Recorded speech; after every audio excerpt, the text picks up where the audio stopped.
बिस्मिल्लाहिर्रहमानिर्रहीम। अस्सलामुअलैकुम। मोहम्मद जमील शाहिद आपसे मुखातब है। स्टीम प्रोडक्शन के सिलसिले में ये हमारा लेक्चर नंबर 22 है और हमारा मौजू है डिफरेंट फ्यूल्स के, यानी मुख्तलिफ़ किस्म के ईंधन, उसकी प्रॉपर्टीज़। तो फ़ज़ाइल फ्यूल क्या होते हैं, सवाल है कि फ़ज़ाइल फ्यूल क्या होते हैं, कितनी इकसाम होती हैं, वजाहत के साथ बयान करें। फ़ज़ाइल फ्यूल जो फ़ज़ाइल ईंधन में कहलाते हैं, वो ईंधन जो ज़मीन के अंदर से मादनी तौर पर मिलते हैं, इन्हें फ़ज़ाइल फ्यूल कहते हैं। तो ज़मीन के अंदर जो मादनी तौर पर मिलते हैं, ये कोयला होता है, तेल होता है, LPG और कुदरती गैस होते हैं। यानी 4 किस्मों में ऐसे ईंधन मिलते हैं। तो ये तो खैर कुछ ज़मीनी है, लेकिन आम जो बॉयलरों में जलाते हैं, हमारे पाकिस्तान में, मुल्कों में इर्द गिर्द ईंधन लकड़ी भी जलाई जाती है, लकड़ी का परादा भी जलाया जाता है, तूड़ी जला लेते हैं, पराली जला लेते हैं, मकई का तुक्का जला लेते हैं, और हत्ता तक के मुर्गियों के बीठे भी जला लेते हैं। वहाँ वो गलत है, वो बहुत नुकसान देती हैं, फ़ज़ा बहुत ख़राब करती हैं। अच्छा, कूड़ा करकट जला लेते हैं। इसके कूड़ा करकट के लिए ये अच्छा सनती गैसें जला लेते। सनती गैसें ये है कि कुछ फैक्ट्रियाँ ऐसी हैं जो ऐसी गैसें प्रोड्यूस करती हैं या वेस्ट करने को होती हैं, जो आग पकड़ सकती हैं, इनफ्लेमेबल होती हैं। मसलन फर्टिलाइज़र फैक्ट्रियों में एक पर्च गैस निकलती है जो मीथेन और थोड़ी सी अमोनिया मिली हुई होती है, और इसके अलावा एक सिंथेसिस गैस होती है। ये सिंथेसिस गैस ज़्यादातर नहीं जलाई जाती, लेकिन उस वक्त जलाई जाती है जब प्रोसेस आगे डिस्टर्ब हो, तो वो बॉयलरों को दे देते हैं और वो बॉयलर उनको जला लेते हैं। ये हाइड्रोजन और कार्बन मोनोऑक्साइड का मिक्सचर होती है। इसी तरह से वो जो क्या कहते हैं, ब्लास्ट फर्नेस से जो कार्बन मोनोऑक्साइड निकलती है स्टील मिल्स में, वो भी जला ली जाती हैं। और दीगर कई फैक्ट्रियों में इस किस्म की गैसें निकलती हैं। ऑयल रिफाइनरीज़ में जो बहुत सारी गैसें जो तेल में हाली हुई होती हैं, जब तेल को गर्म करते हैं तो वो खारिज होती हैं, वो भी बॉयलरों में जला ली जाती हैं। कूड़ा करकट जलाया जाता है, लेकिन कूड़ा करकट का जलाने से पहले उसकी वो की जाती है सेग्रीगेशन, यानी वो सेपरेशन की जाती है। उसमें खुश्क कूड़ा के बंडल बनाए जाते हैं, वो बंडल जलाए सप्लाई किए जाते हैं। ये बंडल इतने बड़े बड़े नहीं होते, छोटे छोटे बंडल होते हैं, तो ये वो बॉयलरों में एक स्ट्रोकर वगैरह पर वो वहाँ सप्लाई किए जाते हैं। इसके बाद ब्लैक लिक्वर है, और वो ब्लैक लिक्वर ये होता है कि ये जो पल्प की फैक्ट्रियाँ हैं, पल्प जो होता है वो जो है पेपर तैयार होता है ना, पेपर से पहले कुछ फैक्ट्रियाँ पल्प तैयार करती हैं। कई ऐसी फैक्ट्रियाँ भी वो पल्प भी तैयार करती है, पेपर भी तैयार करती है, डबल प्रोसेस। तो पल्प एक शीट होती है जो लकड़ी के बरादे से तैयार की जाती है, लेकिन वो काफ़ी गलाई गई होती है, तो उसमें ये बाई प्रोडक्ट के तौर पर ब्लैक लिक्वर निकलता है। ये कुछ उसी में एक प्रोसेस है कि बाई प्रोडक्ट के तौर पर रेड लिक्वर निकलता है, और सुर्ख रंग का होता है, ये काले रंग का होता है। इसकी काफ़ी हाई कैलोरीफिक वैल्यू होती है, और ये क्योंकि इसमें लकड़ी का रेशा शामिल होता है, तो ये जो है ना इसकी काफ़ी वैल्यू होती है, यानी हाई कैलोरीफिक वैल्यू होती है। तो इसके अलावा वो शुगर मिलों में बिगास जलाया जाता है। तो बिगास शुगर मिलों के अलावा वो शुगर मिलें दीगर अदारों को बेच देती हैं, तो वो इससे हार्डबोर्ड भी बना लेते हैं, और वो इसके अलावा भी कई मसनूआत बनती हैं, लेकिन वो जला भी लिया जाता है। तो ये इन सब को हम फ़ज़ाइल ईंधन नहीं कहते। फ़ज़ाइल ईंधन वही होते हैं जो ज़मीन से निकलते हैं। तो ये जो अभी ये जो ना गैर फ़ज़ाइल ईंधन है, हमारा तबसरा यहीं तक महदूद है। अब हम आगे चलते हैं। कुदरती गैस ज़मीन से निकलने वाली गैस है, जो ज़्यादातर मीथेन पर मुश्तमिल होती है, लेकिन दूसरी गैसें जैसे ईथेन है, हाइड्रोजन है, गंधक के मरकबात है, तो नामियाती की सल्फ़र मरकबात, कुछ कार्बन डाइऑक्साइड, नाइट्रोजन भी हो सकती है। यानी यह दूसरे लफ्ज़ों में ये सारी गैसों का, सारी चीज़ों का मिक्सचर हो सकती है। लेकिन इसमें ये जो ईथेन है, ये तकरीबन 93-94% तक लाजमन होती है। माड़ी गैस में 71-72% है, लेकिन वो फिर थोड़ी सी ईथेन होती है, ये मीथेन ज़्यादातर मुश्तमिल होती है, बाकी वो नॉमिनल से होते हैं। तो उससे उसकी कैलोरीफिक वैल्यू का कैलकुलेशन की जाती है। तो वो जो है ना, ये अब कुदरती गैस, जहाँ भी तेल के कुएँ होते हैं ना, तेल के कुएं के अंदर नेचुरल गैस सबसे ऊपर प्रेशर डालती है। याद रखें, प्रेशर डालती है। जब तेल का कुआं खोदा जाता है और वो नीचे तक ड्रिल की जाती है तो सबसे पहले नेचुरल गैस लगाती है। तो ये आम आदमी ये सवाल करेगा ये तो ज़ाय हो जाएगी, वो बड़ी एक टेक्निक है जिससे उसको ज़ाय होने से रोक दिया जाता है, तो उसको सील कर लिया जाता है। पर वो यहाँ वो मौजूद नहीं है। तो बात ही सिर्फ ये है कि ये नेचुरल गैस जो है ना वो उसकी बात हो रही है। तो ये नेचुरल गैस जो यूज़ हो वो कई मरतबा ऐसा होता है कुदरती तौर पर इतनी नेचुरल गैस अवेलेबल होती है कि ये 70-80 साल तक के लिए काफ़ी होती है। एक ख़ास मकदार में अगर इस्तेमाल की जाए तो 70-80 साल तक काफ़ी होती है। तो उसके बाद तेल आना होता है, लेकिन तेल की मकदार हम कह नहीं सकते कितनी आएगी, क्योंकि ये कुदरत है कि वो लाइट हाइड्रोकार्बन तैयार करती है या हाई हाइड्रोकार्बन तैयार करती है, पर आता ज़रूर है तेल। ठीक है, तो नेचुरल गैस ये एक तो ये है। दूसरी है कि आजकल शेल गैस का तज़किरा हो रहा है। शेल गैस ये है कि ये ज़मीन के अंदर जब ये नेचुरल गैस है तो नेचुरल गैस के साथ ही जो चट्टानें हैं वो कुछ चट्टानों में गैस घुस जाती है और वो गैस जो है ना वो उसमें अब्ज़ॉर्ब हो जाती है। तो अमेरिका वगैरह में ये एक प्रोसेस तैयार किया है कि वो उस गैस को एक्सट्रैक्ट कर लेते हैं, ड्रिल करके वो निकाल लेते हैं, लेकिन ये बहुत महंगा तरीका है। तो कई मरतबा ऐसा होता है कि गैस की जो मार्केट में पहले से गैस मौजूद है ये निकालने के बाद महंगी पड़ती है, इस वजह से वो नहीं निकाली जाती। अभी वो मुस्तकबिल में सोचा जा रहा है कि जब ये गैस के ज़खायर काफ़ी कम हो जाएंगे तो शेल गैस निकाल ली जाएगी। अमेरिका में जहाँ सस्ती है वहाँ निकाल लेते हैं। इसके अलावा समुंदर में जब तेल की तलाश की जाती है तो समुंदर के अंदर ड्रिलिंग की जाती है तो वहाँ से भी नेचुरल गैस जिस तरह से तेल के कुएँ वो उसी तरह से हासिल हो जाती है।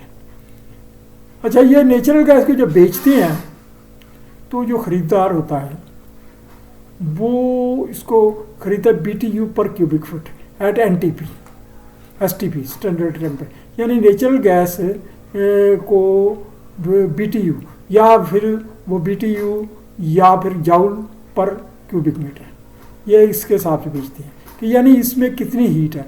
अब फ़र्ज़ किया कि इसमें नाइट्रोजन ज़्यादा है, कार्बन डाइऑक्साइड ज़्यादा है, तो जलने की खुसूसियत बहुत कम होगी। जो कबीरवाला के नज़दीक नेचुरल गैस फौजी कबीरवाला को सप्लाई हो रही है उसमें तकरीबन 51-52% मीथेन है, बाकी दीगर गैसें हैं, हवा है, नाइट्रोजन है, ऑक्सीजन है और वो बहुत कुछ है।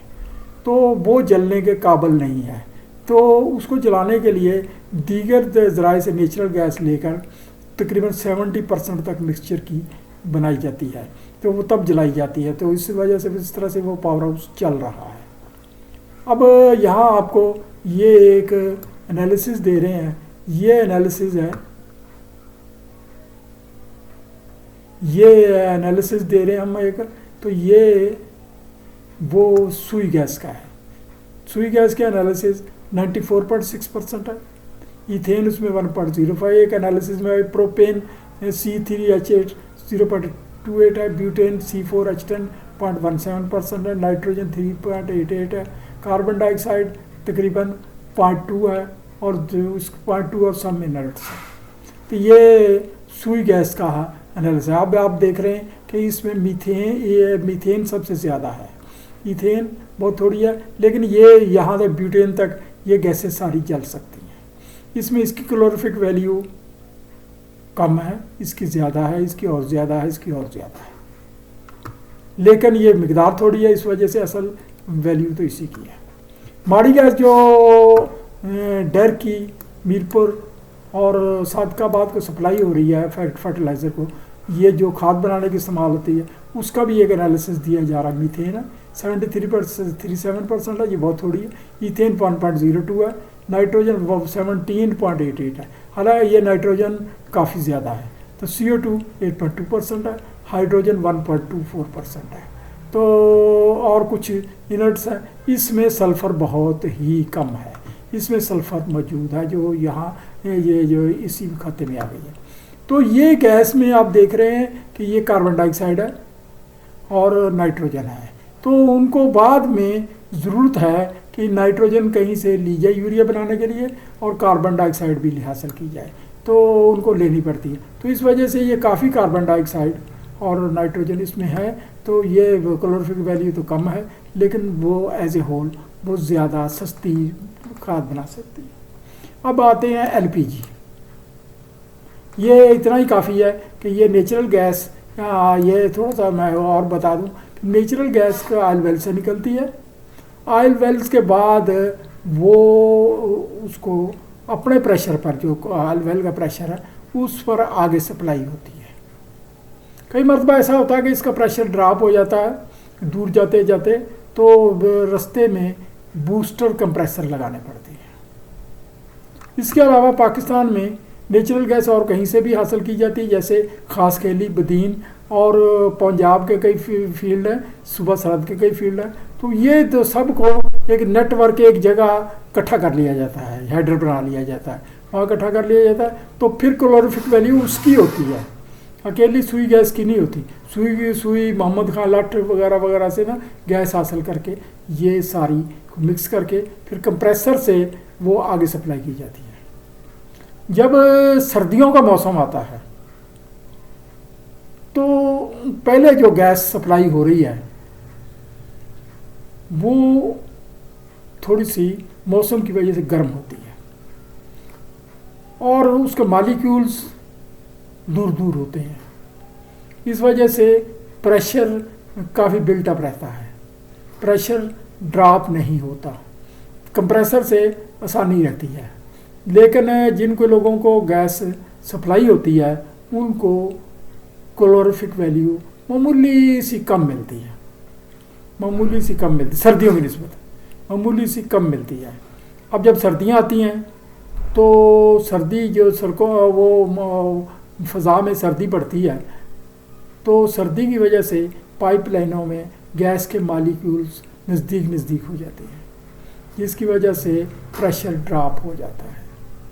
जब प्रेशर ड्रॉप हो जाता है तो वो जो है ना, जिन लोगों को या तो बूस्टर कंप्रेसर लगाने पड़ते हैं, अगर हम बूस्टर कंप्रेसर लगाते हैं तो फिर गैस की शार्टेज हो जाती है, क्योंकि बूस्टर कंप्रेसर ने ये वो मॉलिक्यूल्स के हिसाब से खींचना है। तो वो गैस ठंडी हो चुकी है, प्रेशर तो बिल्टअप करेगा, तो वो उतनी पीछे पूरी नहीं होती।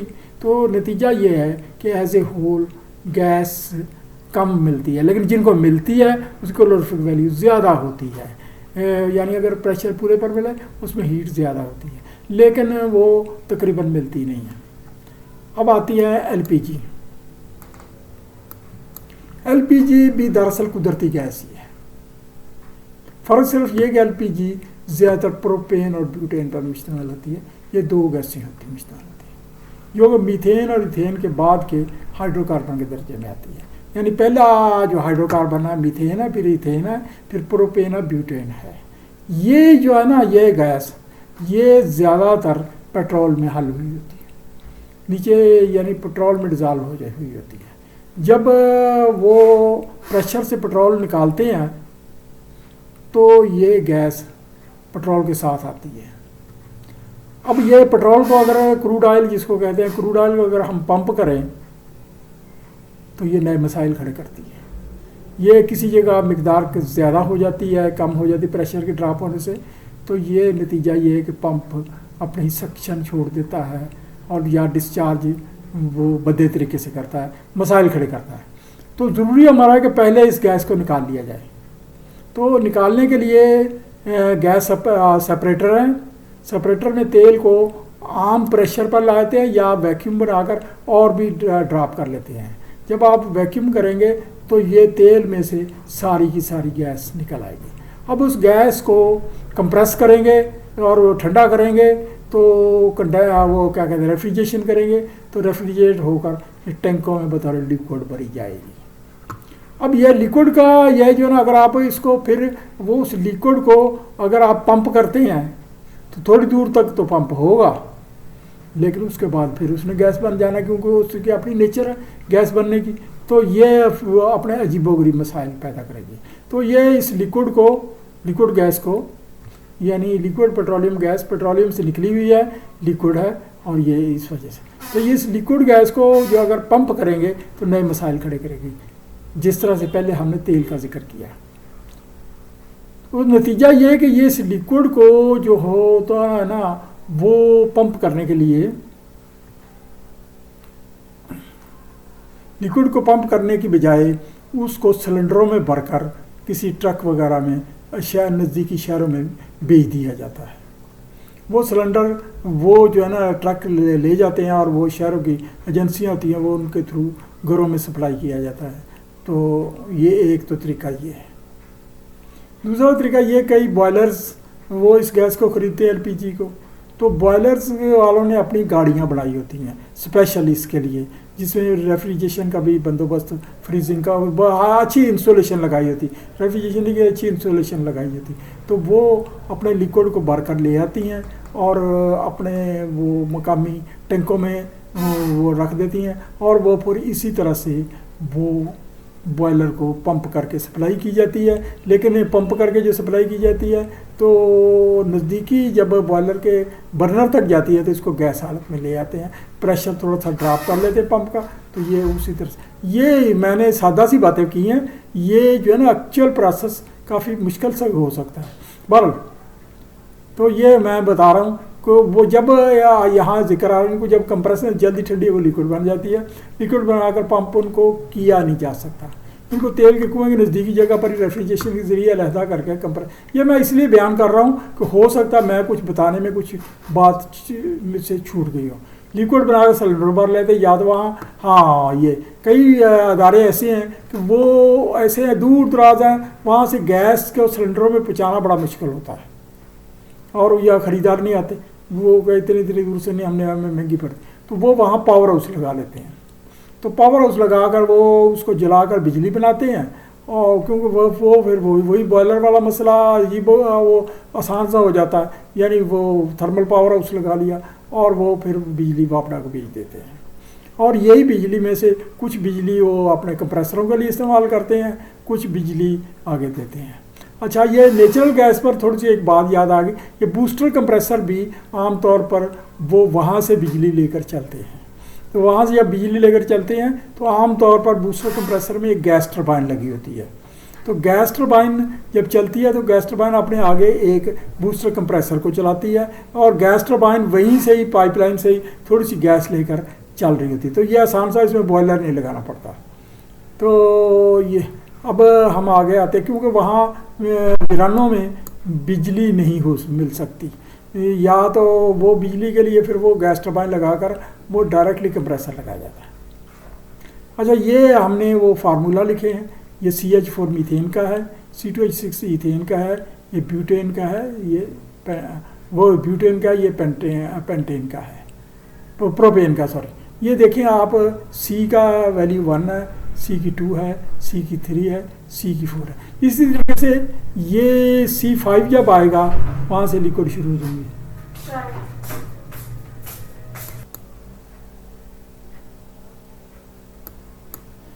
हम जिक्र कर रहे थे नेचुरल गैस का, ये देखिए C1 है, ये C2 है, C3, C4।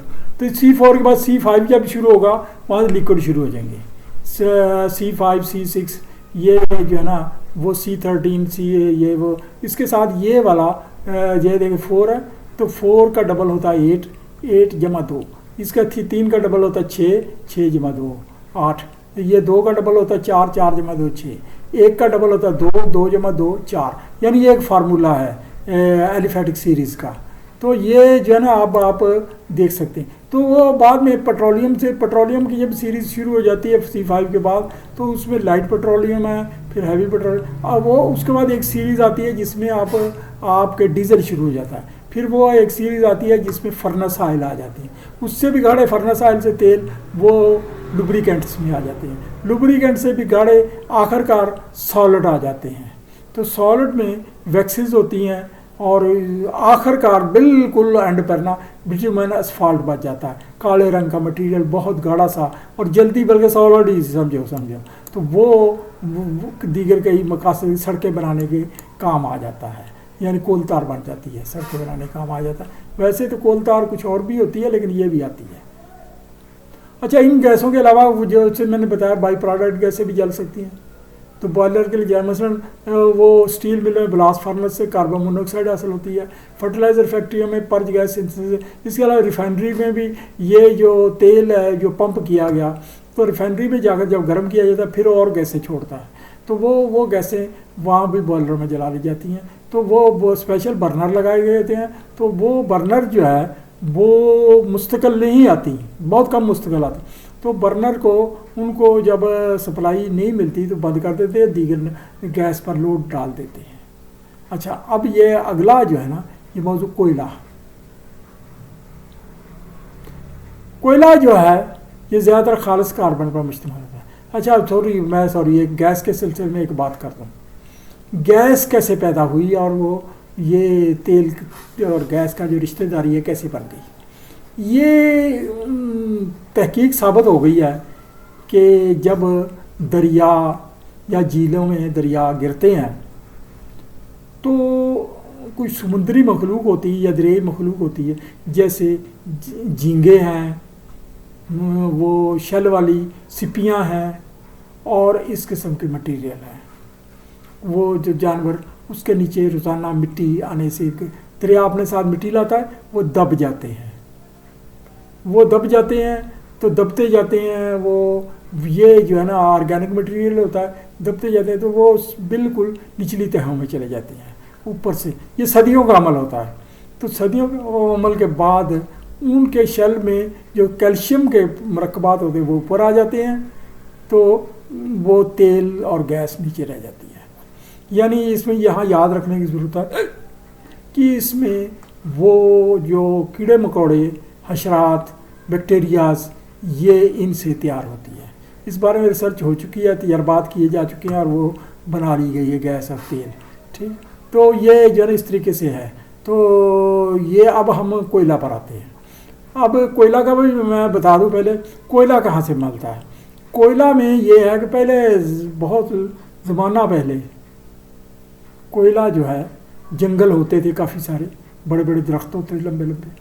तो जब बड़ा ज़लज़ला आता है तो एक दरार पड़ती है, कई मरतबा दरार पड़ती है, एक नहीं पड़ती, कई मरतबा पड़ती है ज़लज़ले से।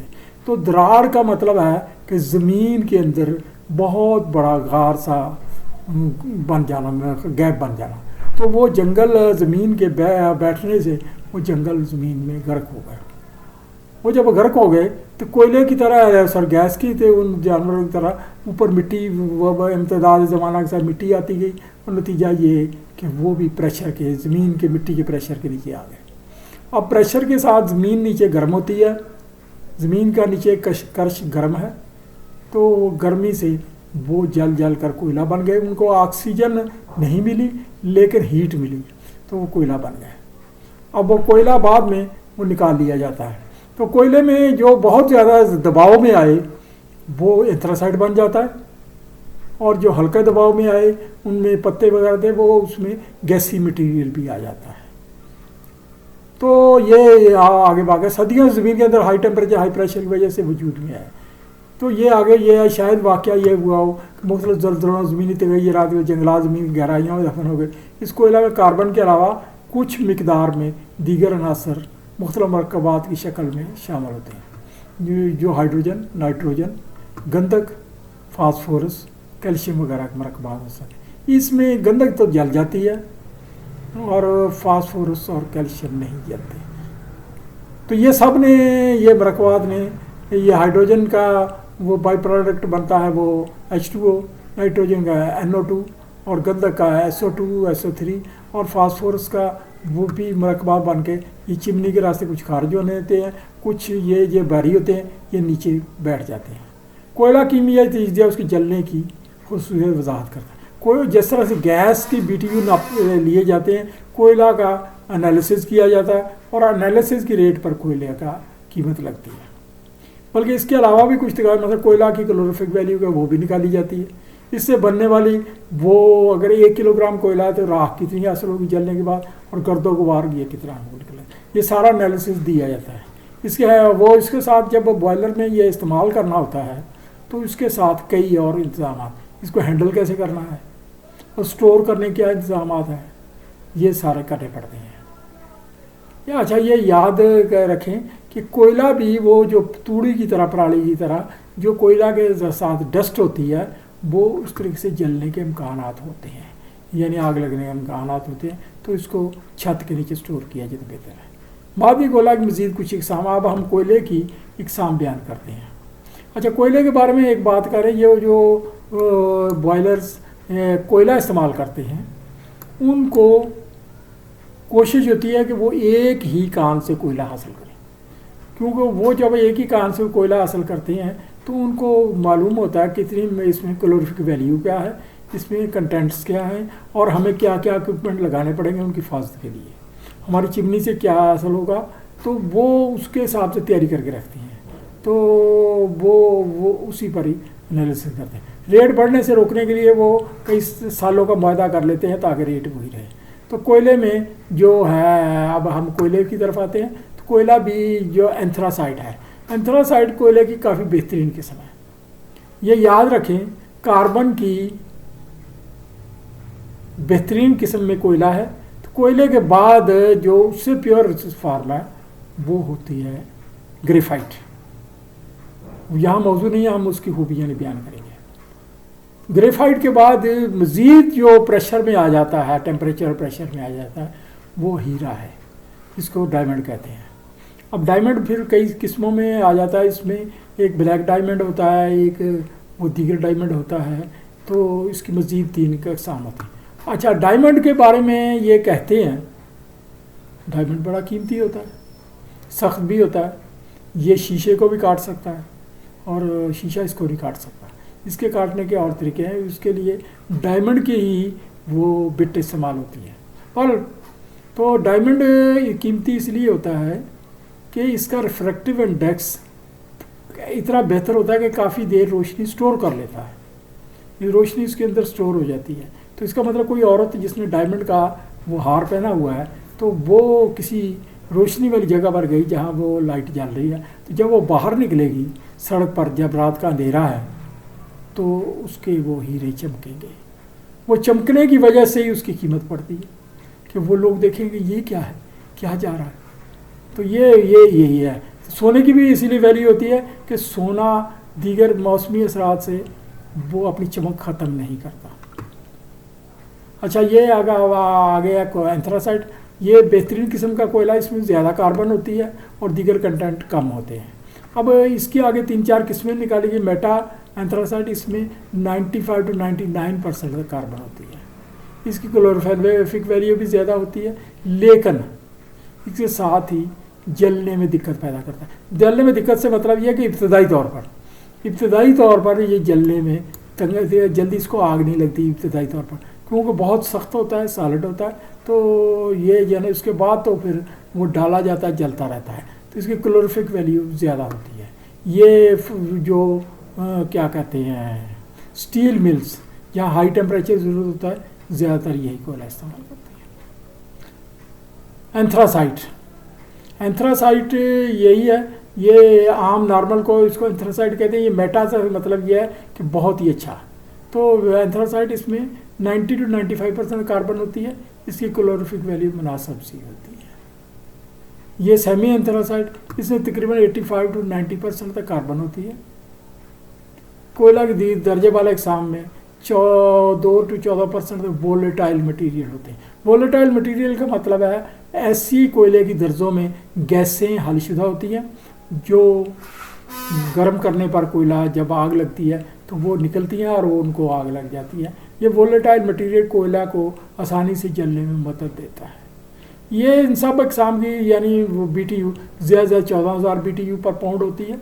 तो इस किस्म के इस किस्म में वोलेटाइल मादे कम पाए जाते हैं, एंथ्रासाइट में कम पाए जाते हैं। इसी वजह से इनको ये ख़ासतौर इस कोयले को जलने में तंगी होती है, क्योंकि जो गैस जलती है ना, जो उसमें से निकलती है वो कोयला के लिए वो उसको जलने में मदद देती है।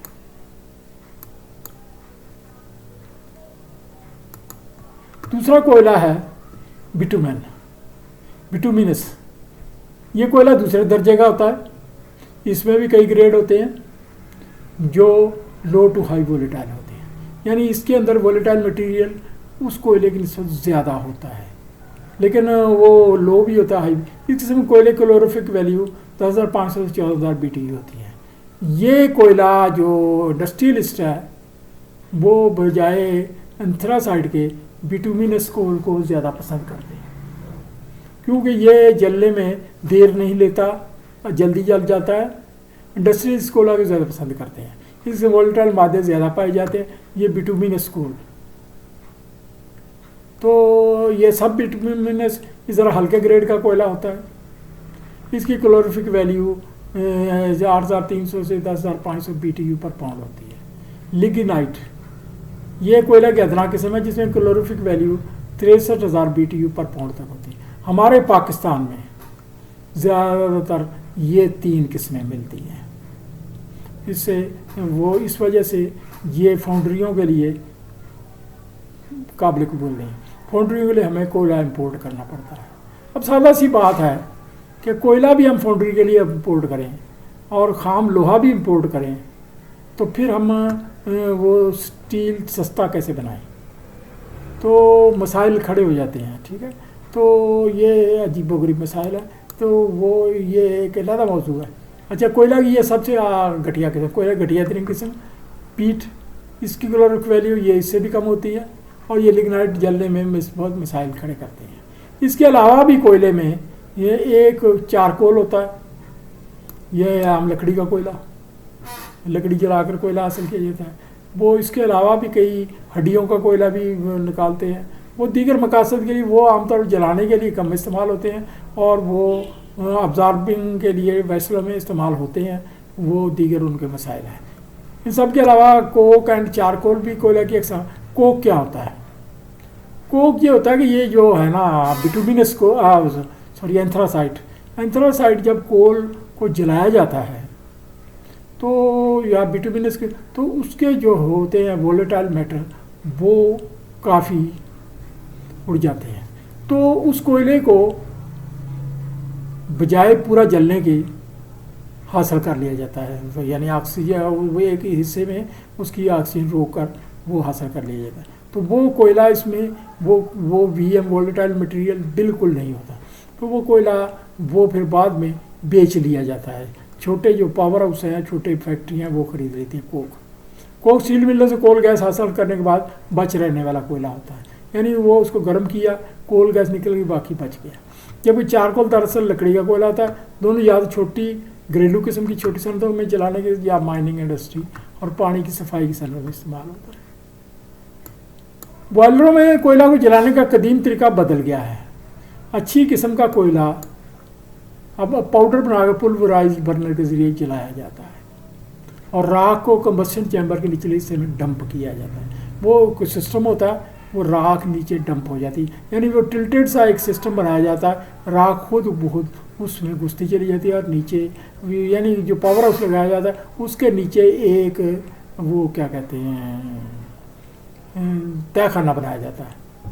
तो राख वो टिल्टेड तरीके से, यानी एक पिट सी बनाई थी, उसमें खुद बहुत वज़न की वजह नीचे आती है, और वहाँ से वो नीचे जो तहखाना सा होता है उसमें गिरती रहती है। आमतौर पर होता यह है कि ये फैक्ट्री वालों के पास एक डंपर होता है, तो डंपर लगा देते हैं, तो राख उस डंपर में गिरती रहती है। तो डंपर को वो बड़े एहतियात से चलाकर वो चढ़ाई बन जाती है, तो वो बाहर निकाल लेते हैं और फिर दूसरा डंपर लगा देते हैं। तो वो दूसरा डंपर लगा देते हैं, तो वो इस तरीके से उसको निकाल कर बाहर किसी जगह डंप किया जाता है। या तो ये डंप किया जाता है, या फिर ये जो है ना उनके कंटेनर होते हैं, सीमेंट फैक्ट्री वाले खरीद ले जाते हैं, तो अपने डंपर लाते हैं, वो साथ साथ ही ट्रांसपोर्ट कर सीमेंट फैक्ट्री में चला जाता है। ये सीमेंट के अंदर इस्तेमाल होता है, जलाया नहीं जाता, ना जल सकता है। तो ये वो इसके अलावा भी कई वो मकासद के लिए, बराई के लिए इस्तेमाल हो जाता है। या जहाँ मिट्टी किसी जगह भराई करनी है ज़मीन, वहाँ इस्तेमाल हो जाता है। लेकिन ये साथ ये भी याद रखें कि ये फसलों के लिए सत्यानाश है। यानी अगर किसी खेत में डाल दिया जाए और खेत में काश्तकारी की जाए तो बिल्कुल पैदावार नहीं होगी। इस ऑपरेटर के जरिए खास वक्फे में राख को दूर कहीं डंप करते हैं। बाद में यही राख सीमेंट फैक्ट्री बनाने वालों के काम में लाई जाती है। नाकस कोयला जो आम तरीके से नहीं जलता उसको फ्लूइडाइज्ड बेड मेथड के जरिए जलाते हैं। फ्लूइडाइज्ड बेड मेथड में जो कोयला जलता है वो ऐसे लगता है कि ये कोयले का कोई दरिया सा है, यानी वो उबलता आ रहा है, वो बाला सा आ रहा है, और ये वो प्रोसेस पर ये मौजूद नहीं है, बहस नहीं करते। इसके अलावा कोल गैस बनाकर कोयला जलाने के तरीके दुनिया में पूरी कोशिश हो रही है कोयले से कोल गैस बनाई जाए ताकि जो पोल्यूशन है एक ही जगह हो। तो कोयले को दहकते हुए कोयले पर जब हम स्टीम गुजारते हैं, कोयले के ऊपर, ये याद रखें, कोयले के ऊपर स्टीम जब गुजारते हैं तो स्टीम जो है वो हमें कार्बन मोनोऑक्साइड और हाइड्रोजन हासिल होती है। कार्बन मोनोऑक्साइड, हाइड्रोजन, कुछ थोड़ी सी कार्बन डाइऑक्साइड भी बन जाती है, लेकिन ज़्यादा कार्बन मोनोऑक्साइड, हाइड्रोजन हासिल होती है। और इसके अलावा भी कोई वो दीगर जो वोलेटाइल मटेरियल से गैस है वो भी हासिल होती है। इन गैसों को वो कंप्रेस करके भेज दिया जाता है, ये कोल गैस है। ये जो यूरोप है जहाँ कोयला बरतानिया में काफ़ी है, वहाँ कोशिश की जा रही है कोल गैस तैयार करके दी जाए। तो बरतानिया में तो सुना है कि कोल गैस घरों में चूल्हे जलाने के भी काम आती है, तो उनको कोल गैस सप्लाई की जाती है। इसका सबसे बड़ा ख़तरनाक ये है कि जब लीक होती है तो कार्बन मोनोऑक्साइड छोड़ती है, और कार्बन मोनोऑक्साइड जहरीली गैस है। और इसका सबसे बड़ा अलमिया ये है कार्बन मोनोऑक्साइड का कि ये वो आदमी को गुनूदगी तारी करती है, नींद तारी करती है, और नींद के चक्कर में ही वो बंदा फौत हो जाता है। अच्छा, चलें आगे हम करते हैं। कोयला की जांच के बारे में मुख्तलिफ म्यार मुकर्रर करते हैं। कोयला के जलने में वोलेटाइल मैटर को बहुत ही अहमियत दी जाती है। यानी जब कोयला को जलना है, वोलेटाइल मैटर का एनालिसिस करके मालूम किया जाता है। अगर वो ज़्यादा हो तो कोयला ज़्यादा कीमती होता है, इससे कोयला जल्दी जलता है। ये दरअसल कोयला मौजूद आग पकड़ने वाली गैस है जो सिर्फ कोयला गर्म करने पर खारिज होने पर जलती है। मैं पहले दोबारा बता दूं कि इंडस्ट्रियलिस्ट इसको लाइक करते हैं कि कोयला अगर सस्ता मिले उसमें वोलेटाइल मैटर ज़्यादा हो, जैसे बिटुमिनस कोल है। लेकिन वो जो है टेक्सटाइल मिले, और सॉरी टेक्सटाइल स्टील मिले, वो लाइक करती हैं कि हमें एंथ्रासाइट मिले, क्योंकि एंथ्रासाइट बाद में टेम्परेचर मेंटेन करने के लिए हाई टेम्परेचर बेहतरीन है। वो मैं पहले बहस कर चुका हूँ कि वो किस तरह से टेम्परेचर मेंटेन करता है, क्योंकि वो जो है ना फर्नेस का टेम्परेचर 3500 डिग्री सेंटीग्रेड तक ले जाता है। हमारे मुल्क में कोयला ज़्यादा सीमेंट फैक्ट्री फर्नेसेस में इस्तेमाल होता है। इसके अलावा ईंटों के भट्ठों और छोटी सनतों में इस्तेमाल होता है। लाखड़ा पावर हाउस और ऐसे ही चंद प्लांटों में कोयला इस्तेमाल किया जाए। साहिवाल का पावर हाउस है, वो कोयला इस्तेमाल कर रहा है, लेकिन उसके साथ एक अलमिया है। लाखड़ा पावर हाउस और ऐसे कोई साहिवाल के वो जो कोयले के साथ अलमिया है कि वो एक ख़ास कोयले पर डिज़ाइन किया। जैसे मैंने पहले बताया, कोशिश की जाती है ख़ास कोयले पर डिज़ाइन करें ताकि, अब वो कोयला सारे का सारा इम्पोर्टेड है, चाइना से आता है। वहाँ से जब बंदरगाह यानी कराची से या पोर्ट कासम से वो चलता है तो एक रेलगाड़ी भर रही होती है मालगाड़ी कोयले को, और एक रेलगाड़ी रास्ते में चल रही होती है भरी हुई, और एक गाड़ी इधर साहिवाल पावर हाउस में अनलोड हो रही होती है। यानी 3 ट्रेनें चाहिए इस कोयले के लिए, और वो तो अपनी जगह पर वो तो रेलवे पूरी करता है। तो इसके साथ ही ये है कि ये हमें ज़रा मुबादला देना पड़ता है उसके लिए चाइना से। तो ज़रूरत इस उम्र की है कि हम अपना मुल्की कोयला इस्तेमाल करें। कोयले के साथ एक वो और चीज़ है कि दुनिया में मैक्सिमम ममालिक कोयले को या तो कोल गैस में चेंज कर रहे हैं, या कोयले की को वहीं साथ साथ ख़त्म कर रहे हैं पावर हाउसेस को, और दीगर ज़राए बिजली के इस्तेमाल। कोयला सबसे ज़्यादा बिजली बनाने के लिए इस्तेमाल होता है, तो दीगर बिजली के ज़राए इस्तेमाल करते हैं। छोटी जो फैक्ट्रियाँ हैं जैसे टेक्सटाइल मिलें हैं और दीगर मिलें हैं, तो उनको कहते हैं कि आप अपने बॉयलर को और फ्यूल पर लगा लें और ज़्यादातर मशीनरी को बिजली पर कन्वर्ट कर लें, बिजली हम देंगे और सस्ती देंगे। तो बिजली की जो पैदावार है वो सोलर से पूरी की जा रही है या वो विंड मिल है उससे पी जा रही है। बरतानिया के अंदर 3600 मेगावाट का एक विंड पावर प्लांट लगा दिया गया है। तो मेरा कहने का मतलब यह है कि मुस्तकबिल में कोयला के इस्तेमाल की हौसला शिकनी की जा रही है। तो ये जो है ना सनती मकसद के पाकिस्तान में सबसे ज़्यादा कोयला स्टील में जो कसीर मकदार में दरामद होता है। साहिवाल के करीब कोयला बड़ा पावर हाउस चलाया जा रहा है। दुनिया के मुतअद्दिद सनती ममालिक में अभी भी कोयला बिजली बनाने का आम जरिया है। यानी दुनिया में जहाँ जहाँ कोयला से बिजली बनाती है इसमें अमेरिका है, बरतानिया है, जापान है, रूस है, इंडिया शामिल है। यह एक मुल्क का मैंने लिखा नहीं, पोलैंड भी है। यानी पोलैंड में सबसे ज़्यादा बिजली घर पोलैंड में कोयला से चलते हैं, कोयला से चलने वाले हैं। और ये जापान में भी काफ़ी पावर हाउस है, ये जापान से ही कोयला निकलता है तो जापान में भी है।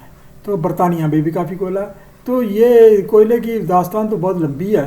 बरतानिया के पास अगर कोयला ना होता तो शायद बरतानिया अपनी इस्तेमारी सल्तनत भी बना ना सकता। ये हिस्ट्री का काम है, ये वो इतने बड़े इलाकों पर फतह ना पाता। कोयला का इस्तेमाल बरतानिया बिजली बनाने के लिए बहुत ज़्यादा है। पाकिस्तान में थर के इलाके से अच्छी किस्म का कोयला दस्तयाब हुआ है जो कि 3000 मेगावाट रोज़ाना के हिसाब से, यानी अगर हम 3000 मेगावाट बिजली बनाएं तो इस हिसाब से 70 साल की ज़रूरत पूरी कर सकता है। लेकिन उसके साथ एक बड़ा मसला है, तकरीबन वो 200 मीटर गहराई में पड़ा है। 200 मीटर बहुत होती गहराई। आप 1000 मीटर का वो 1 किलोमीटर होता है, तो ये हिसाब लगा लें 200 मीटर बहुत गहराई है। यहाँ से निकालने पर इसका खर्चा बहुत आ रहा है।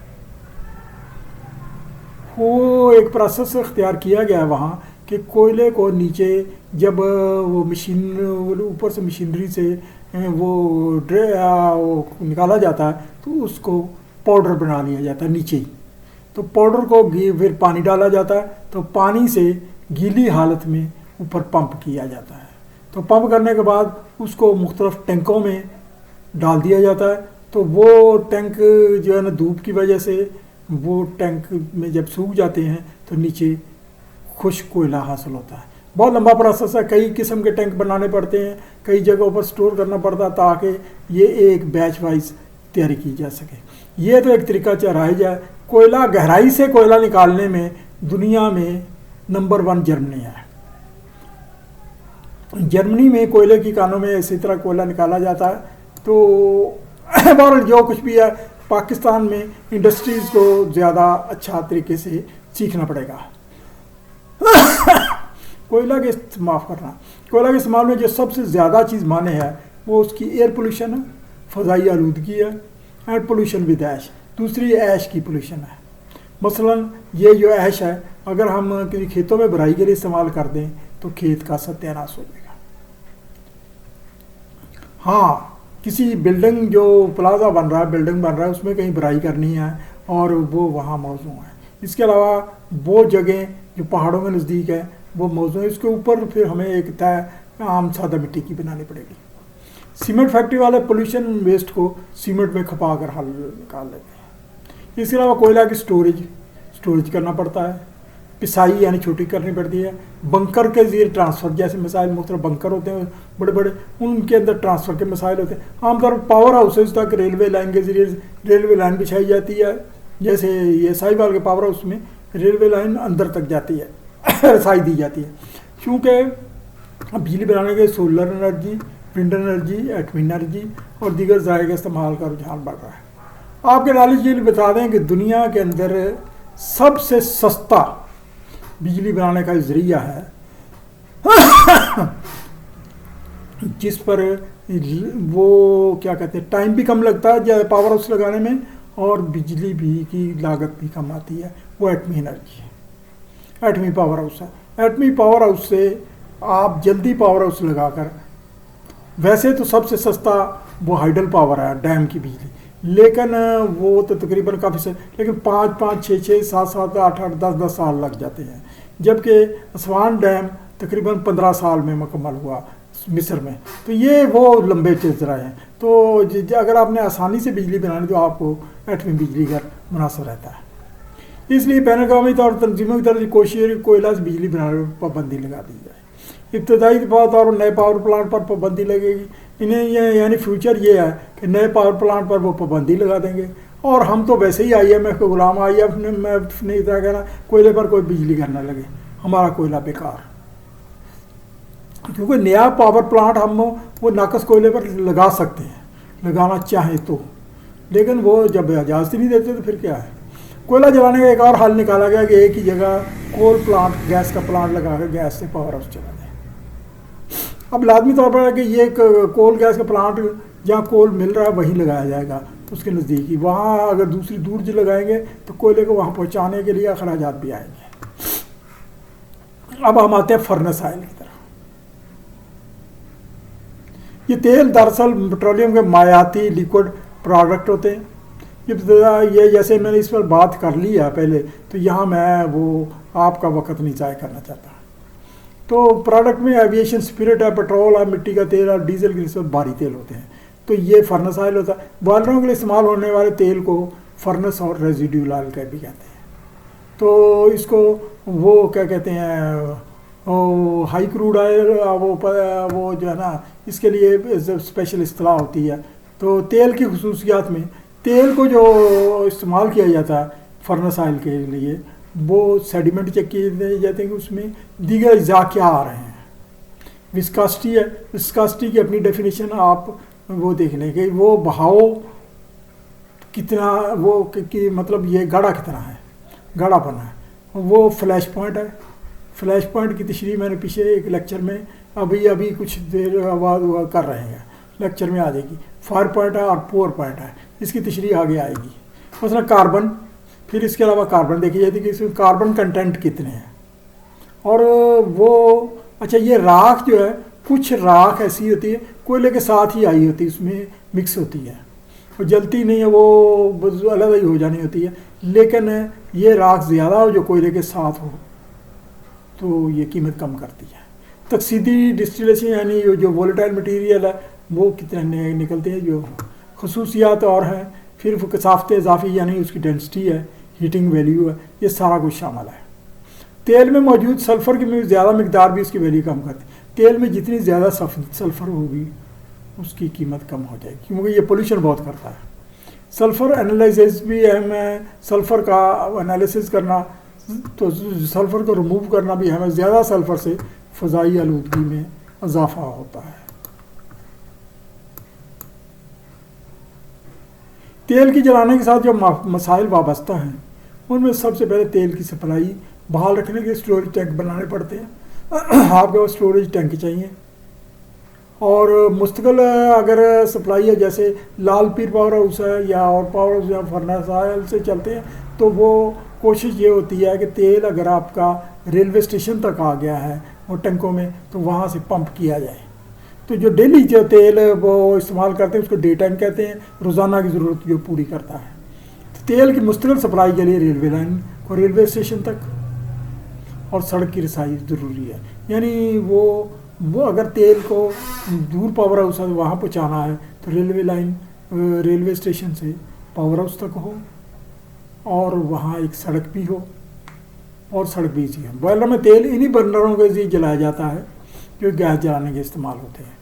बर्नर में थोड़ी सी मामूली सी तब्दीली की जाती है। तेल के बर्नर में मामूली सी तब्दीली करनी पड़ती है, गैस जलाने वाले बर्नर सेम में थे। जलाने से पहले तेल को फिल्टर से गुजारना बहुत अहम है, यानी ताकि सेडिमेंट से अलग, और फिर ऑटोमाइज करना ज़रूरी, ताकि पहले से गैसी हालत में काफ़ी कर लिया जाए। ऑटोमाइजिंग करने के लिए पहले से तेल को इतना गर्म करना ज़रूरी है कि आसानी के साथ ऑटोमाइज हो सके, आसानी के साथ वो वेपोराइज हो सके। इसके लिए जो पावर हाउस चलाया जाता है इब्तदाई तौर पर इलेक्ट्रिक हीटर इस्तेमाल करते हैं, लेकिन जब बॉयलर नॉर्मल हो जाता है तो फिर स्टीम हीटर पर लोड डाल दिया जाता है। ऑटोमाइजिंग के दो तरीके हैं, एक कंप्रेस्ड एयर के जरिए ऑटोमाइज करना, दूसरा स्टीम के ज़रिए। कंप्रेस्ड एयर के ज़रिए जो ऑटोमाइज करते हैं या स्टीम के ज़रिए करते हैं, ये दोनों चीज़ें बाद में फर्नेस में जाती हैं। दोनों चीज़ें, कंप्रेस्ड एयर कंप्रेसर चलता है बिजली से, और वो जो कंप्रेस्ड एयर से एयर सप्लाई होती है, बाद में कंबस्शन एयर उतनी कम कर ली जाती है। दूसरा स्टीम के ज़रिए, स्टीम के ज़रिए जो आप सप्लाई करते हैं, स्टीम का असल काम ये है वह हीटिंग के सिलसिले में ये शोले को बुझाती है। स्टीम कई जगह बड़े बड़े रिफाइनरीज में और फर्टिलाइज़र में और कई जगहों पर स्टीम की लाइनें यूटिलिटी के तौर पर दी गई होती हैं। अगर वहाँ आग लग जाए तो वहाँ पानी की बजाय स्टीम भी यूज़ कर लेते हैं। वो लो प्रेशर स्टीम होती है, बहुत थोड़े प्रेशर की। अच्छा, स्टीम के ज़रिए यहाँ भी इब्तदाई तौर पर कंप्रेस्ड एयर के ज़रिए एटोमाइजेशन की जाती है। इब्तदाई तौर पर जब वो बॉयलर नहीं चल रहा तो स्टार्ट करना तो हम कंप्रेस्ड एयर के ज़रिए, कंप्रेस्ड एयर या स्टीम इजेक्टर के ज़रिए से तेल को सक्शन किया जाता है। तो उसके बाद ये जो है स्टीम का आर्डर वो एटोमाइजिंग, इससे दो फायदे होते हैं, एक तो एटोमाइजिंग हो जाती है और एक तेल गर्म हो जाता है। दूसरा तरीका यही है कि कंप्रेसर की एटोमाइजिंग करो और फिर स्टीम की वो साथ लाइन वो मिक्स ना हो, तो यानी लाइन से थोड़ा सा गर्म कर लो। बुखारात का मिक्सचर बर्नर किसी चैम्बर में दाखिल होता है। चूँकि स्टीम कंबस्शन चैम्बर में दाखिल होकर कंबस्शन में मज़ामत करती है, इसलिए एयर एटोमाइजिंग का तरीका मौजूद। असल में एयर एटोमाइजिंग पर ना खर्चा ज़्यादा आता है, लेकिन एज ए होल ये ज़्यादा मौजू है और वो जो बॉयलर की एफिशिएंसी है वो कम नहीं होती। दीगर ईंधनों पर खलनतर, अब कुछ हम वैसे कर लेते हैं। ये मौजू तो मैंने बना लिया है थोड़ा सा, क्योंकि ये बहुत ज़रूरी है। इसके अलावा कुछ दीगर मतलब कागज़ साजी के लिए पल्प है, वहाँ से आपको वो ब्लैक लिक्विड हासिल होता है और रेड लिक्विड हासिल होता है, ये भी जलाया जाता है। ये वहीं जला लिया जाता है पेपर मिलों में ही, यानी पल्प की फैक्ट्रियों में। तो क्योंकि वहाँ जो स्टीम की ज़रूरत होती है इसको जलाकर पूरी कर लेते हैं बॉयलरों में। दीगर इंदिरा में शुगर मिल, गन्ने का छिलका बेगास है, लकड़ी का बरादा साडस्ट है, चावल की भूसी हस्क है, यानी चावल का फक जिसको कहते हैं। इन सब की हीटिंग वैल्यू मिली जुली 575 BTU पर पाउंड के लगभग। इसका मतलब ये है कि ज़्यादा BTU बढ़ाने के लिए आपको बहुत ज़्यादा जलाना पड़ेगा। ब्लैक लिक्विड की बहुत ज़्यादा 21,800 है, ये तो क्या कहते हैं नेचुरल गैस के से भी के बराबर ही हो गई, तो ये बहुत है, तो ये भी जलाया जाता है। मज़ीद बरा कंपोजिट बॉयलर मुख्तलिफ कौमी बचे म्यूनसिपलिटी का कूड़ा भी जलाया जाता है। पाकिस्तान में ये पावर हाउस कम है, वो ज़रूरत ये है, या बरसबील तज़करा बात करते हैं कि ये जो शुगर मिलें हैं ये 3-4 माह चलती हैं, 4 माह, तो उसके बाद 8 माह फारग रहते हैं। तो अगर वो ऐसे कूड़ा करकट को इकट्ठा किया जाए, उसके पैकेट बनाए जाए और वो वहाँ जलाया जाए, तो वो सारा साल बिजली बना सकती हैं और वो बापडा को दे सकती हैं, इलाके को दे सकती हैं। इससे हमें कौमी बचत 2 फ़ायदे होंगे, एक तो शुगर मिल को कमाई होगी, दूसरी चीज़ ये हमारा ईंधन वो जो इस वक्त पाकिस्तान के अंदर कूड़ा करकट का जो मसला है सब शहरों का पूरा मुल्क की कौमी मसला है, तो ये जो है ना ये ख़त्म हो जाएगा। इसके अलावा भी जब कूड़ा इसको हम करने लगेंगे, गीले कूड़े से हमें और कई प्रोडक्ट हासिल होंगे, यहाँ वो मौजूद नहीं, इस वजह से वो स्पेशल लेक्चर देंगे। अच्छा, को जो कचरा है कूड़ा करकट, इसमें सेपरेशन की जाती है, यानी ना जलने वाला इजाक वाला रही, जैसे शीशा है, लोहे के टुकड़े हैं, पत्थरियाँ हैं और दीगर इस किस्म का मटीरियल है। ये एक तो ये है। दूसरा श्रेडिंग की जाती है, श्रेडिंग उसमें मशीन के जरिए ईंधन को छोटे छोटे टुकड़ों में काटा जाता है, यानी वो लकड़ी के टुकड़े आ जाते हैं तो एक श्रेडिंग मशीन में से गुजारते हैं, वो उसका कचरा कर देती है। तो फिर बंकर के ज़रिए वो जो है ना आमतौर पर उसके अंदर कोई ऐसा मटेरियल डाल देते हैं, एडहेसिव मटेरियल, जो उसको सारे को चिपका लेता है, हल्का सा, यानी काबू कर लेता है, और उसको फिर पत्तरियाँ लगाकर पैकेट बना लेते हैं। यही पैकेट बाद में सप्लाई किए जाते हैं जो दूसरे मुल्कों में रवाज है, तो ये बॉयलरों में वो पैकेट छोटे छोटे पैकेट जला लिए जाते हैं।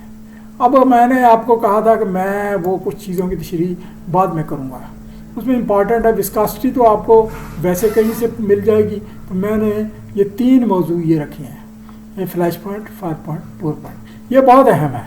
अगर आपने बॉयलर पर ड्यूटी करनी है तो इन तीनों का नज़र रखें, ख़ास तौर पर इसका फ्लैश पॉइंट,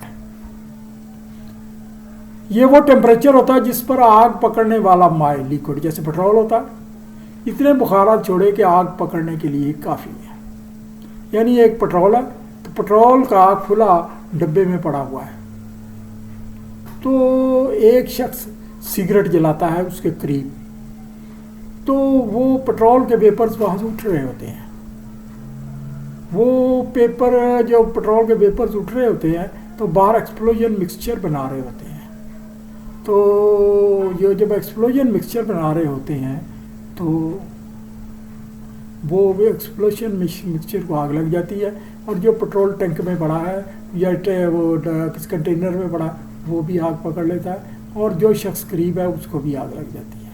तो अगर कंटेनर में बहुत टाइट है, बंद है, धमाका भी हो सकता है। तो फ्लैश पॉइंट की यह अहमियत है कि वो टेम्परेचर जिस पर कोई भी आग पकड़ने वाला माए इतने बुखारात छोड़े कि आग पकड़ने की काफ़ी। अगर वो माए गर्म है तो ज़्यादा वेपर छोड़ेगा तो लाजमी तौर पर आग पकड़ लेगा। देहाती लोग कहते हैं आम इसको सादा अल्फाज में, लेकिन ये आपके ना समझने वाली बात है। वो कहते हैं कि पेट्रोल की आंखें होती हैं, वो शोले को देख लेता है, वो उसको दोस्ती करता है, वो उसकी तरफ लपकता है। पर वो तो उनकी अपनी सोच है, तो साइंसी तहकीक जो मैंने बता दी। अब ये जो है ना आपके ये जो हम वो बॉयलरों के लिए मुख्तलिफ़ किस्म के फर्नेस ऑयल या दीगर तेल यूज़ करते हैं, वो लुब्रिकेंट्स ऑयल, तो हमें उनका फ्लैश पॉइंट मालूम होना चाहिए। कितना ये गर्म हो जाए कि ये वेपर छोड़ेगा और उसको आग लग जाएगी, ये उसके ऊपर दर्ज होना चाहिए और आपको मालूम होना चाहिए। फायर पॉइंट ये भी तेल के लिए ही है। ये वो टेम्परेचर जिस पर कोई भी आग पकड़ने वाला माए इनफ्लेमेबल इतना बुखारात छोड़े खुद बहुत आग पकड़ना। ये इसमें थोड़ी सी बात का फ़र्क है कि ये तेल को इतना गर्म किया जाए, तेल को इतना गर्म किया जाए जब वो खुली जगह पर हो तो वो इतनी गर्मी हो कि उसका जो हो ना, जो मैंने एक्टिवेशन एनर्जी कही थी, इग्निशन टेम्परेचर उतना गर्म हो जाए कि इतने ही बुखारात छोड़ दे। यानी वो खुद बहुत आग पकड़ ले। अब आग ले जाने की ज़रूरत नहीं है, उसको शोला टार्च दिखाने की ज़रूरत नहीं है, खुद ब खुद आग पकड़ ले। अब बॉयलर के अंदर जो फर्नेस में तेल जलता है वहाँ ये पहले बर्नर में स्टार्टिंग में तो टार्च वगैरह या जलाने का काम किया जाता है, बाद में तो फर्नेस की गर्मी से जलता है, तो वो फायर पॉइंट इस वजह से अहम है। फायर पॉइंट की बाहर अहमियत ये है कि आप तेल को किसी वजह से इतना गर्म ना कर दें कि वो बाद में खुद ब खुद उसको आग लग जाए। उसने यानी शोला दिखाए बगैर ही आग लग जाती है, तो यानी आग करीब ले जाने की ज़रूरत नहीं है। यहाँ फायर पॉइंट पर याद आ गया, ये जो हमारे इंजन होते हैं इसमें एक इंजन पेट्रोल इंजन है या गैस इंजन है, दूसरा डीजल इंजन है। तो जो पेट्रोल इंजन है और गैस इंजन है इसमें जो फायर का काम होता है वो इग्निशन प्लग से किया जाता है। नहीं, वो इग्निशन प्लग स्पार्किंग देता है और सिलेंडर के अंदर आग लग जाती है, जिसको स्पार्किंग प्लग कहते हैं। जबकि डीजल इंजन में ऐसा कोई स्पार्किंग प्लग नहीं होता। डीजल इंजन में टेम्परेचर कंप्रेशन से इतना हाई कर लिया जाता है, एक्सप्लोजन मिक्सचर तो पहले से होता है, तो वो एयर तो होती है, तो एक्सप्लोजन मिक्सचर जब आप हाई टेम्परेचर में वो तेल डीजल ऑयल फीड करेंगे तो वो खुद बहुत आग पकड़ लेगी और सिलेंडर में वो वर्किंग कर देगी। वो उसका अलग चीज़ है, लेकिन वो अपने मौके पर बात की जाए। अच्छा, आगे पोर पॉइंट। पोर पॉइंट का मतलब है उंडेलने का नुक्ता, उंडेलने का नुक्ता। अब ये तेल जो फर्नेस ऑयल होता है सख्त सर्दियों में जम जाता है।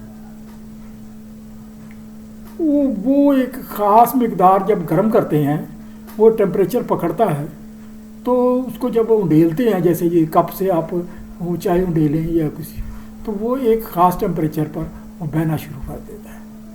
तो यानी आपको वो टेम्परेचर मालूम होना चाहिए इसको कितना गर्म करना है कि ये लाइनों में बहना शुरू कर दे, क्योंकि बाद में तो पंप करना होता है। तो अब अगर जम गया है सर्दी से, जैसे बर्फबारी के इलाकों में है, तो ये आपको पोर पॉइंट पता है। तो पोर पॉइंट वो होता है जो ये टेम्परेचर होता है जिसमें जमा होती है उंडेलने पर खुद बहना शुरू करता है। ये लेक्चर ख़त्म हुआ। Thank you very much. Allah ताला आपको खुश रखे। मेरी आपसे एक रिक्वेस्ट है कि ये तो सब्सक्राइब घंटी के बटन को आप दबा ही लेते होंगे, लाइक भी कर लेते होंगे, सब कुछ कर लेते होंगे। रिक्वेस्ट है कि ये जो है ना बड़ी बारीक बातें होती हैं, ये कोई अलफ लैला की कहानी नहीं है, ना हीर रांझा का किस्सा है। तो ये एक टेक्निकल बातें हैं, इससे आपके मुस्तकबिल का दारोमदार है। मुस्तकबिल का दारोमदार इस तरह से है कि एक तो आपने वो इम्तहान पास करना बॉयलर का, दूसरा इसके अलावा आपने अपनी नौकरी की क्वालिटी बेहतर करनी है। आप जितने अपने फैक्ट्री में मसाइल सॉल्विंग होंगे, जितना आपका नॉलेज होगा, नॉलेज आपका फीड स्टॉक है। फीड स्टॉक से मतलब ये है कि आप एक फैक्ट्री लगाना चाहते हैं तो उसके लिए जो पुर्जाजात, जो वेसलें, जो कुछ भी है, वो गैसकटें या जो भी आप पहले हासिल करते हैं, वो आपका फीड स्टॉक होता है। इसी तरह से फिर आपके दिमाग में जो जितना इल्म है वो फीड स्टॉक है, बाद में उसी को खर्च करके इस्तेमाल करना था। आम से जो ताजर होता है उसका फीड स्टॉक उसका बैंक बैलेंस है कि बैंक में कितना पैसा पड़ा है, वो ज़रूरी नहीं वो हमेशा इस्तेमाल हो, वो उस वक्त भी इस्तेमाल होता है जब वो कोई लॉस हो रहा होता है तो और वो कारोबार को तरक्की में वो जारी रखना होता है। तो ये इस वजह से रिक्वेस्ट है कि आप ग्रुप स्टडी किया करें और चीज़ों को गौर करें, तवज्जो दें। जो लोग तवज्जो नहीं देते, वो दिहाड़ी लाओ और घर जाओ, वो सारी उम्र फिर यही काम करते रहते हैं, दिहाड़ी लाओ और घर जाओ, उनकी कोई तरक्की नहीं होती, पैसे नहीं आते। ये तरक्की दो चीज़ों से वाबस्ता है, वो आपकी तरक्की, मुल्क की तरक्की, आपकी तरक्की आपके ख़ानदान की तरक्की, आपकी तरक्की आपके अखलाक की तरक्की। जब आप तरक्की नहीं करते, बद अखलाक हो जाते, फिर बद अखलाक इस वजह से हो जाते हैं इंसान हेरा फेरियाँ, जुराइम, चोरियाँ, ये हथकंडे सीखता है जब उसके पास पैसे कम आ जाते हैं, यानी ज़रूरियात के मुताबिक पैसे नहीं होते। ये इंसान की एक फितरत है। तो ये हमने बातें कर दी, शायद कुछ लोगों को ये बुरी महसूस हो। अल्लाह ताला आपको खुश रखे, माइंड नहीं करना ये बातों। Thank you very much.